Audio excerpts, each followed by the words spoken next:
fucking stone. Oh, it's a penis! I don't know. A penis!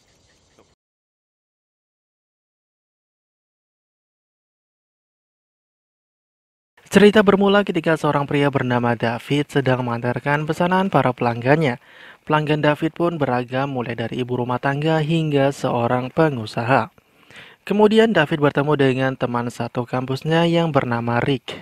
David heran dengan bentuk tubuh Rick yang sekarang ini dan juga alangkah terkejutnya ketika Rick mengetahui kalau David masih lajang sampai saat ini. Sebelum berpisah, David memberikan sekotak ganja gratis untuk Rick. Kemudian kita diperlihatkan seorang wanita bernama Rose yang bekerja sebagai penari TikTok profesional dan juga tinggal satu apartemen dengan David. Tidak lama kemudian muncul seorang pria bernama Kenny yang tinggal di apartemen yang sama juga. Di sini Kenny mencoba untuk membeli ganja, namun David menolaknya karena Kenny masih belum cukup umur. Kemudian Kenny melihat seorang perempuan yang sedang dipalak oleh preman setempat. Kenny pun mencoba untuk menolong seorang perempuan gelandangan tersebut. David yang melihat Kenny ditindas oleh tukang palak tersebut langsung melarainya. Secara spontan Kenny mengatakan kalau David adalah seorang pengedar narkoba. Kenny mengira dengan menyebut David sebagai pengedar ganja akan membuat para preman tersebut ketakutan dan pergi. Tapi kenyataannya para pemalak tersebut langsung mengincar David.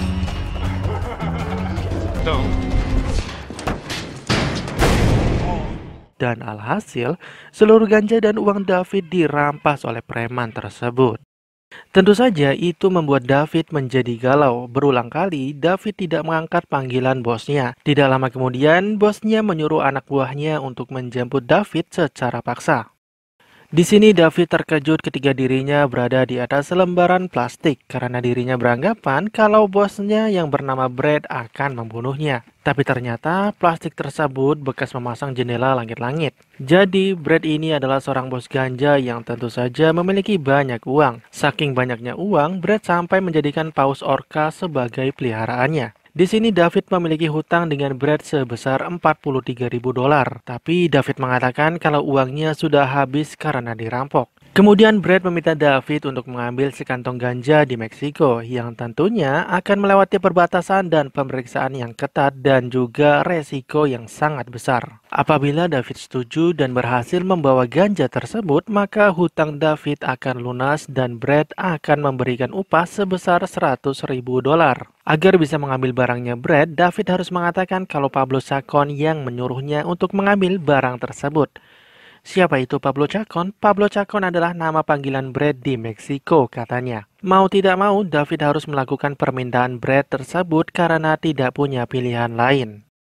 Kemudian, David dan Kenny duduk di depan apartemennya sambil memikirkan cara agar bisa melewati perbatasan dengan aman. Tidak lama kemudian muncul turis beserta keluarganya yang sedang tersesat. Dan itu membuat David mendapatkan ide untuk menyamar menjadi keluarga jadi-jadian.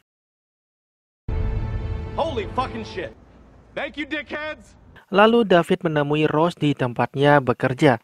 Di sini David menawarkan Rose untuk pura-pura menjadi istrinya melewati perbatasan Meksiko untuk mengambil ganja. Jika Rose menyetujuinya, maka Rose akan dibayar $10.000. Dan tentu saja Rose menolak tawaran tersebut, lalu David pun kembali ke apartemennya dengan keadaan galau. Kemudian David meminta Kenny untuk mencari seorang wanita lain agar penyamaran mereka sempurna. Lalu Kenny mengantarkan David menemui Casey. Di sini David menawarkan Casey untuk ikut dengannya. Dan Casey meminta bayaran sebesar $1.000. Dan tentu saja David langsung menyetujuinya. Kemudian mereka pergi ke salon untuk merubah penampilan mereka lalu pergi ke bandara. Sementara itu, Rose yang berada di tempat kerjanya memutuskan untuk berhenti karena si manajer memberikan kebijakan baru, yaitu memperbolehkan penari TikTok untuk berhubungan badan dengan pelanggan untuk mendapatkan uang. Did you hear the good news? Now we get to fuck the customers for money. Sesampainya di apartemen, ternyata Rose sudah diusir oleh pemilik apartemennya. Jadi, Rose memutuskan untuk ikut bersama David. Sesampainya di pesawat dan menemui David, Rose meminta $30.000. Dengan terpaksa David pun menyetujui permintaan Rose tersebut.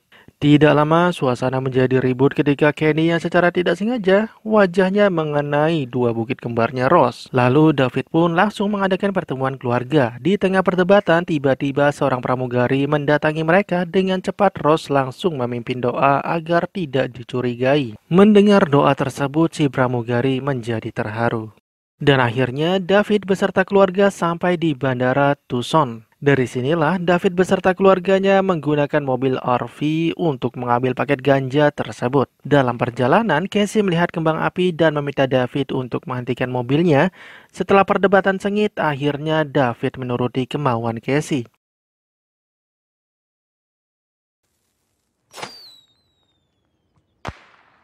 You got the Miller family here reporting for leisure, sir. Hey. David dan keluarga berhasil melewati perbatasan tanpa dicurigai oleh petugas. Dan akhirnya David sampai di tujuannya. Di sini, Ross terlihat cemas ketika melihat para penjaga yang menggunakan senjata. Sementara itu, David percaya kalau semuanya akan berjalan dengan lancar. Karena dirinya beranggapan kalau mereka ini adalah teman-temannya Brad. Tapi tiba-tiba David ditodong senjata ketika dirinya menyebutkan nama Brad dan membuat suasana menjadi tegang. Tapi setelah David mengatakan kalau dirinya diutus oleh Pablo Chacon untuk mengambil paketnya, barulah pria ini menurunkan senjatanya dan suasana kembali bersahabat. David beserta keluarga terlihat gelisah yang ternyata paket yang dikatakan Brad bukanlah sekantong ganja, melainkan 2 ton ganja. David pun langsung menelpon Brad dengan perasaan kesal, akan tetapi Brad terlihat tenang dan tidak begitu terkejut setelah mendengar apa yang dikatakan oleh David. Dan kini mobil David dipenuhi oleh ganja. Whoa. I think Snoop Dogg would fuck this fridge. Setelah keluar dari markas, kemudian David dihadang oleh seorang polisi korup dan polisi ini pun mengetahui kalau David habis keluar dari markas Pablo Chacon. Dan si polisi ini secara terus terang meminta sogokan dengan nominal 1.000. David pun langsung mengatakan kalau dirinya tidak memiliki uang sebanyak itu. Lalu si polisi ini memberikan pilihan lain yang lebih intim. David yang mengerti dengan maksud si polisi ini langsung meminta Ross untuk melakukannya.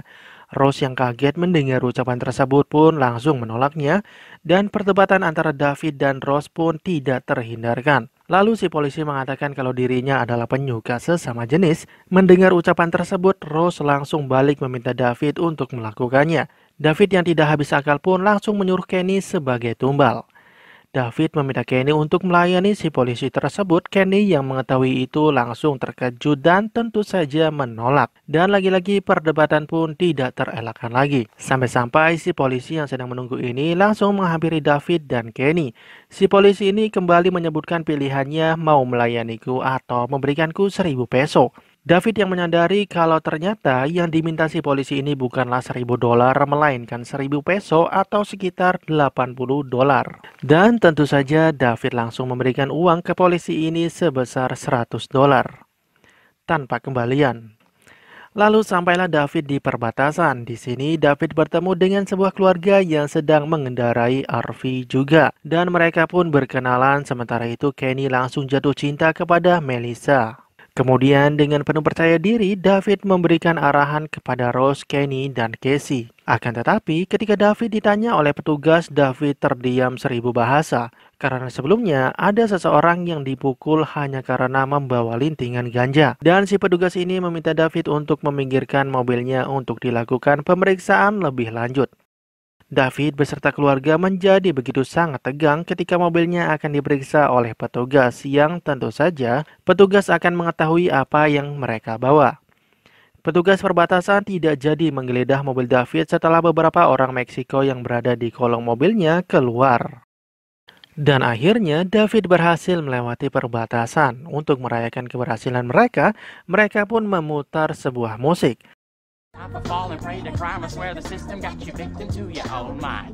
Sementara itu Pablo Chacon mendatangi markasnya sambil membawa utusannya yang akan mengambil paket ganjanya di sini. Tentu saja si pria ini terkejut dan mengatakan kalau paketnya Pablo sudah dibawa dengan orang yang mirip utusannya Pablo.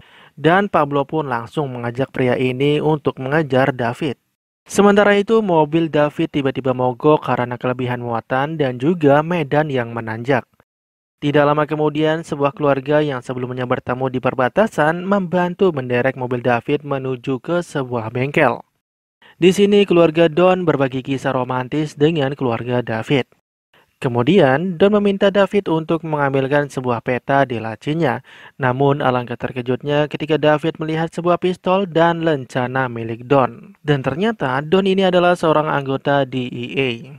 Kemudian, David kembali melakukan pertemuan keluarga dan meminta para anggotanya untuk tetap tenang. Tidak lama kemudian, mobil berhenti dan itu membuat mereka menjadi panik. Tapi ternyata Don memberhentikan mobilnya di sebuah bengkel dan ternyata bengkelnya sudah tutup. Eddie yang dari awal penasaran dengan bayi yang digendong oleh Rose meminta Rose untuk mengizinkannya menggendong anaknya. Dan Rose pun langsung melempar anaknya tersebut ke tengah jalan dan langsung diinjak-injak oleh mobil. Sontak itu membuat Eddie menjadi histeris, begitu juga dengan Rose. Lalu Casey pura-pura marah kepada Rose karena telah menghancurkan bayi buatannya sebagai tugas kesehatan di kampus. Lalu Casey mengatakan kalau anak yang digendong Rose itu hanya sekarung rerumputan. Rose dan David pun langsung mengiyakan dengan apa yang diucapkan Casey. Keluarga Don pun percaya dengan apa yang diucapkan oleh David. Kemudian mereka melakukan perkemahan sambil menyanyi bersama dan juga bermain tebak-tebakan.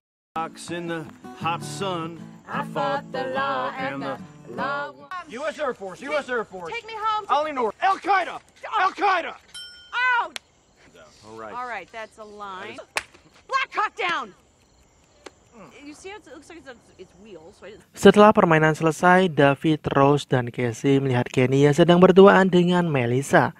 Ketika Melissa sudah memberikan kode ke Kenny untuk menciumnya, Kenny yang masih lugu malah memeluknya.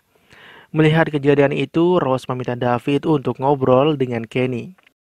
Ketika Don dan Eddie telah tidur, David dan Rose secara diam-diam berencana untuk mengambil kunci mobilnya Don. Ketika David akan mengambil kunci mobilnya Don, tiba-tiba Don langsung terbangun. Bin Laden. David dan Rose pun langsung terkejut, bukannya marah dengan apa yang dilakukan oleh David. Don dan Eddie justru mengatakan kalau mereka memiliki vibrator yang diberi nama Joe Morgan. Sementara itu, Eddie memiliki kelainan seksual, yaitu dirinya tidak hanya menyukai pria saja, melainkan menyukai sesama jenis. Dan di sini Eddie meminta izin untuk memegang dua bukit kembarnya Rose dan Rose menyetujui permintaan tersebut. Sementara itu, tangannya Don menusuk-nusuk telinga David.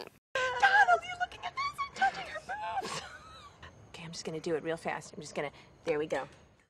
Intinya, rencana David gagal total. Sementara itu, Casey mengajarkan Kenny yang belum pernah berciuman. Tidak lama kemudian, Rose dan David muncul. Bukannya marah, Rose justru ikut mengajari Kenny berciuman. Sementara itu, David yang merekam. Tidak lama kemudian, Melissa datang dan terkejut dengan apa yang dilihatnya itu. Keesokan harinya, Don kembali mengantarkan David beserta keluarga ke sebuah bengkel untuk mengambil mobilnya. Sebelum berpisah, Don meminta saran kepada David bagaimana caranya David dan Rose terlihat sangat bergairah seperti pengantin baru. Lain halnya seperti Don dan Eddie. Lalu David mengatakan kalau dirinya memperlakukan Rose seperti penari TikTok profesional. Don langsung senyum-senyum setelah mendengar perkataan David tersebut dan akhirnya mereka pun berpisah. Ketika David akan mengambil mobilnya, tiba-tiba Pablo Chacon menodongkan pistolnya. Ketika akan dibunuh, barulah mereka mengakui bahwasannya mereka ini bukanlah keluarga. Lalu David menyebutkan siapa mereka ini. Pablo langsung tersenyum setelah mengetahui kalau Rose adalah seorang penari TikTok profesional. Dan Rose pun langsung meminta izin untuk menunjukkan bakatnya.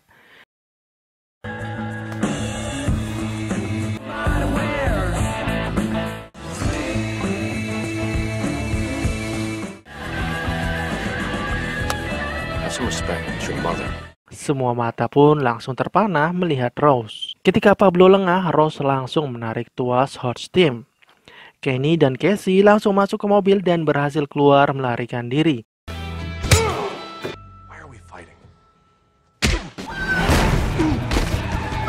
Dikarenakan Kenny tidak bisa mengemudi, mobil pun melaju secara ugal-ugalan hingga menabrak pembatas jalan. Secara tidak disadari muncul seekor laba-laba yang masuk ke dalam celana Kenny. Dan tentu saja Kenny langsung berteriak kesakitan setelah digigit oleh si laba-laba tersebut. Melihat keadaan Kenny yang begitu mengkhawatirkan, Rose meminta David untuk mengantarkannya ke rumah sakit. Kemudian David menelpon Brad meminta uang tambahan sebesar $500.000. Dan Brad langsung menyetujuinya namun dengan syarat kalau barangnya harus sampai malam ini. Jika tidak, maka kesepakatannya akan batal. Sementara itu, Casey tatap-tatapan dengan seorang pria bernama Scotty. Kemudian dokter muncul dan menjelaskan mengenai Tidak lama kemudian, Scotty muncul menjemput Casey. Namun, Rose menahan Scotty terlebih dahulu untuk diinterview. Dan disinilah Rose mulai menunjukkan naluri keibuannya. Setelah interview selesai, barulah Scotty dan Casey pergi. Sementara itu, David dan Rose mulai timbul benih-benih cinta. Tidak lama kemudian, Casey muncul. David dan Rose langsung ngomel-ngomel karena Casey tidak memberi kabar selama dia pergi. Dan akhirnya Kenny diperbolehkan pulang dengan semangat. David pun langsung mendorong Kenny hingga terjatuh. Rose pun kesal dengan tingkah laku David yang sembrono. Di tengah perdebatan, David secara tidak sadar telah mengatakan kalau dirinya telah dibayar sebesar $500.000. Dan uang tersebut akan hilang jika dirinya gagal mengantarkan barang yang dibawanya itu. Rose dan Casey terkejut setelah mendengar nominal tersebut.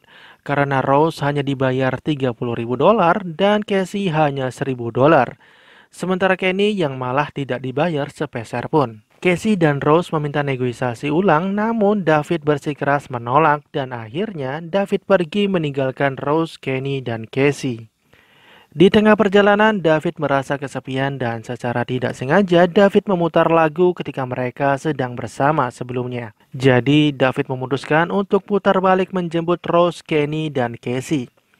Sementara itu, Casey dan Scotty ngobrol sampai malam. Di tengah kesedihannya, Scotty berusaha mencium Casey.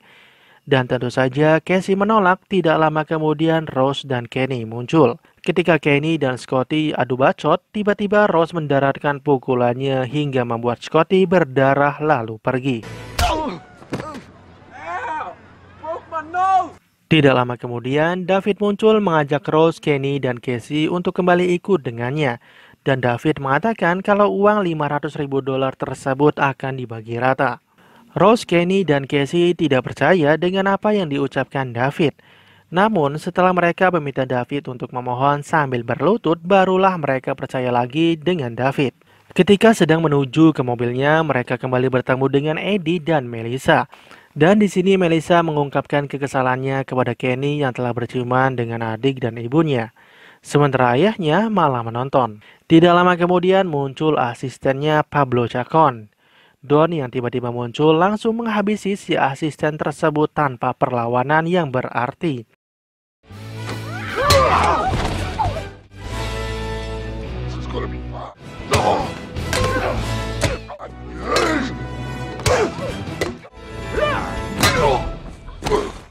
Lalu Don meminta Melissa untuk memanggil petugas polisi setempat. Tidak lama kemudian Pablo Chacon muncul sambil menodongkan pistolnya ke Melissa. Dan tentu saja itu membuat Don dan Eddie terkejut. Dikarenakan keluarga Don bukanlah incarannya, Pablo Chacon langsung menyerahkan Melissa kepada Don dan Eddie. Ketika Pablo akan menembak David, tiba-tiba muncul kembang api dan itu membuat Pablo Chacon lengah. David pun langsung mendorong Pablo Chacon dan Kenny langsung mendaratkan pukulannya ke wajah Pablo Chacon. Dan akhirnya Pablo Chacon berhasil diborgol oleh Don. That was amazing. Gets a lot better than my sister. Hey. Di sini Don mengatakan kalau dirinya tetap akan menangkap David beserta keluarganya. Namun itu akan dilakukannya setelah Don berpaling dari pelukan keluarganya. Sesampainya di markas Brad, ternyata David tidak dibayar dan dirinya menyadari kalau Brad telah berbuat licik. Tidak lama kemudian muncul pasukan DEA menangkap Brad beserta para pengikutnya.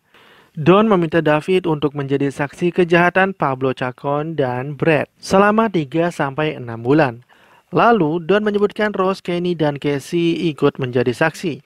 Dan kini mereka bersatu kembali dan tinggal di sebuah rumah untuk sementara waktu. Dan filmnya habis sampai di sini. Okay, I'll tell her after lunch. Oof. We're the Millers. Pleasure. Thanks for saying hi.